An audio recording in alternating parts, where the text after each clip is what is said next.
हमें एक लाइन की वेक्टर इक्वेशन निकालनी है जो कि एक पॉइंट से पास करता है और पैरेलल है इन दोनों प्लेन्स के।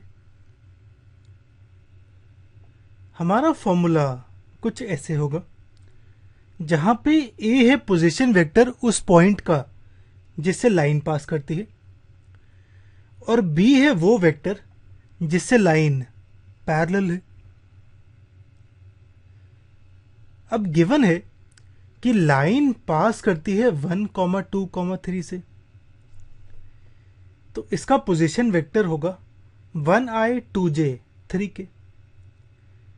तो ए वेक्टर मेरा ये आता है। अब बी वेक्टर के लिए मुझे एक और चीज गिवन है line is parallel to both the planes. इसका मतलब लाइन मेरी परपेंडिकुलर होगी दोनों प्लेन के नॉर्मल से, यानी जो बी वेक्टर होगा ये होगा परपेंडिकुलर दोनों प्लेन के नॉर्मल से। हम बी वेक्टर निकालते हैं ऐसे।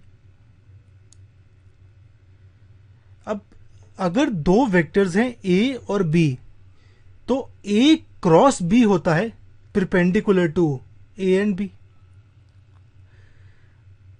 तो यहां पे बी वेक्टर है परपेंडिकुलर टू मेरे दोनों प्लेन्स के नॉर्मल के, यानी बी होगा cross product of normal of both the planes.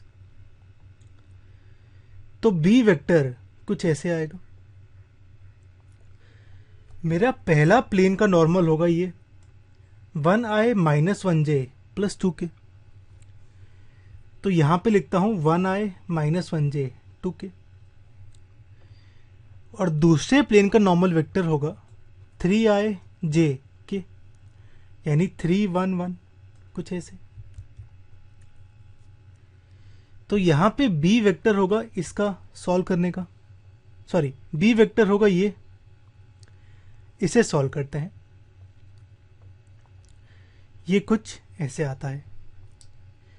तो बी आया -3i + 5j + 4 के। ये वैल्यू, अब ए और बी की वैल्यू इस फॉर्मूले में पुट करता हूं, तो मेरी लाइन की इक्वेशन कुछ ऐसे आती है।